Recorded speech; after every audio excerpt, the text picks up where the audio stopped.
Kaiju alert, kaiju alert, kaiju, kaiju, kaiju alert, kaiju, kaiju. With the release of Godzilla -1, Kaiju number 8, you might have thought the best of Kaiju season was over.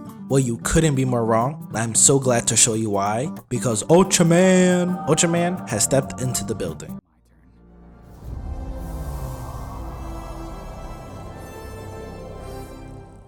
Recently, we have blessed with a ton of kaiju shows. I mentioned a few already, so here are some more. On the animated side alone, we have Godzilla Singular Point, Skull Island, Gamera Rebirth, SSSS Gridman, and even Pacific Rim the Black. However, none of these captured my heart like Ultraman Rising did.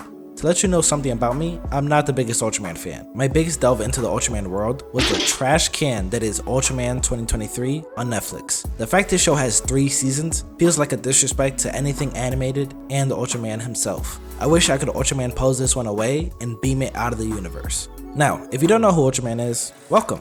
Neither did I. So let me give you a quick recap in 30 seconds. Tsuburaya Productions.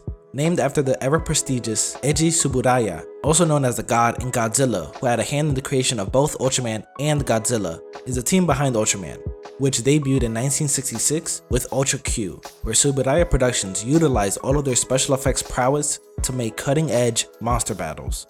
It may not look like much in today's standards, but this was groundbreaking stuff.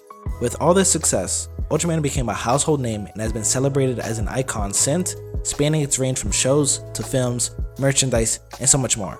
Okay, so that's a 30-second history lesson with me. Did you need any of that to watch Ultraman Rising? Absolutely not. Did I go down a pretty deep rabbit hole the moment I watched this? Don't worry about that part.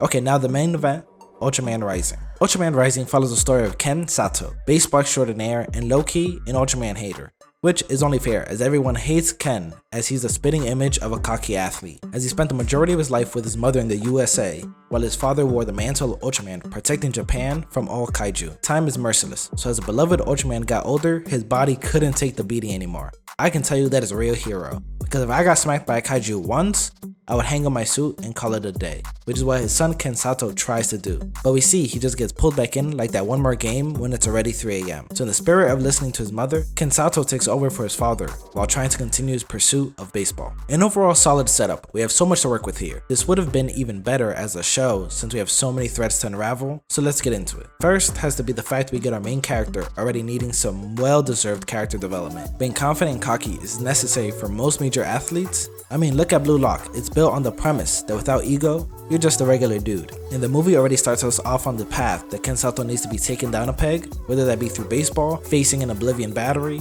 or as Ultraman and facing, well, any kaiju. We also have this interesting family dynamic. A mother that's no longer in the picture, a father that was absent choosing work, which we have seen enough of My Hero to understand how that could scar a child. Finally, we have the balance of work and life, pitting your passion versus family obligation. Now there are a ton more and we could always go deeper, but these are the major points that I have categorized. Now though we may not be Ultraman, we can all relate to at least some of these. Whether it be strained relationship with family, or having obligations and feeling like life gets overwhelming, Ultraman Rising hits on enough beats, easily enough for kids to understand, and deep enough to keep adults entertained.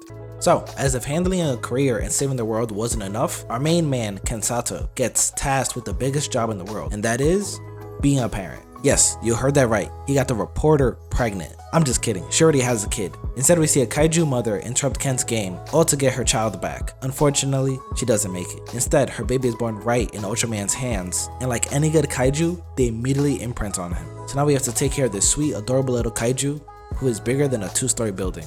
So, montage time. Well, who would have thought that balancing career, saving the world, and a child would be so much work?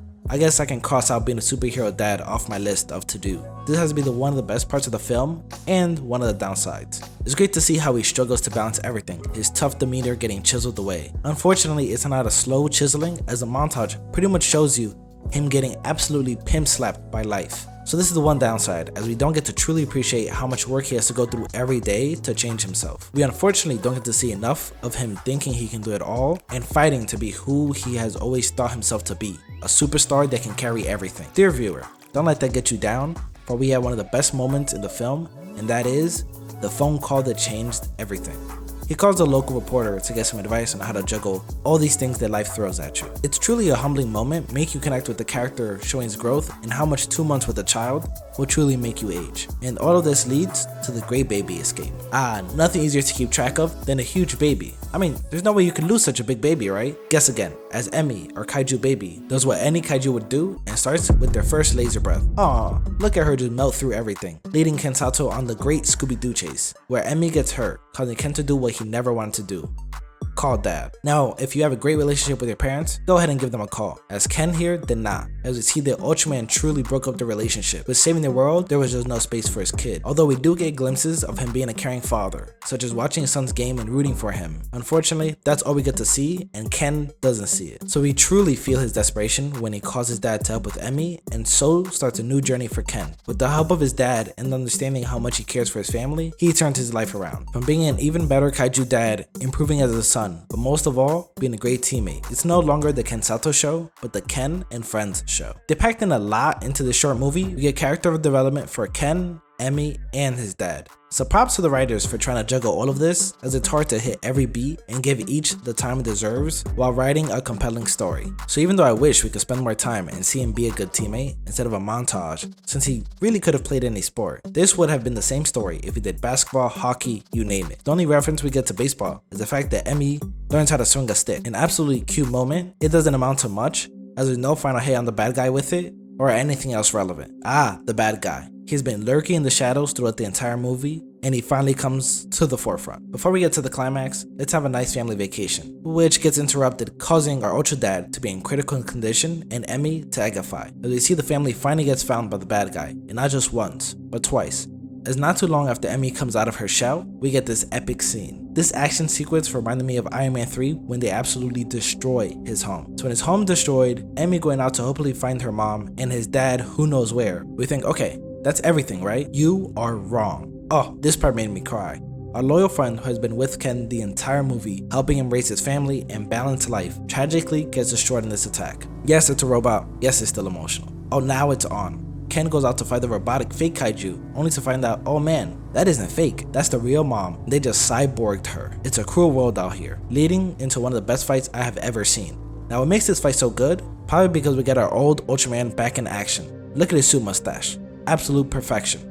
Or is it because our villain decides to go full bloodthirsty and attack his weak leg? No, even better. It's because we get the father-son Ultraman Kamehameha special. When this happened, I jumped out of my seat. A classic scene for any DBZ fan, and to see it happen here was truly amazing. An intense climax as everything all comes together. Our main villain, Dr. Onda, is great. Even though we don't see him for the majority of the movie, they always show clips of him just being evil. We see that although he may not be the worst villain in the world, he knows exactly what he's doing and doesn't apologize for it. The grief of losing his wife does feel like, okay, stop trying to justify our villains, but it's still a heartbreaking event that we truly get to feel an absolutely stellar voice acting performance. Even if the fake kaiju wasn't incredibly well hidden, nuggets like that really make this a great movie.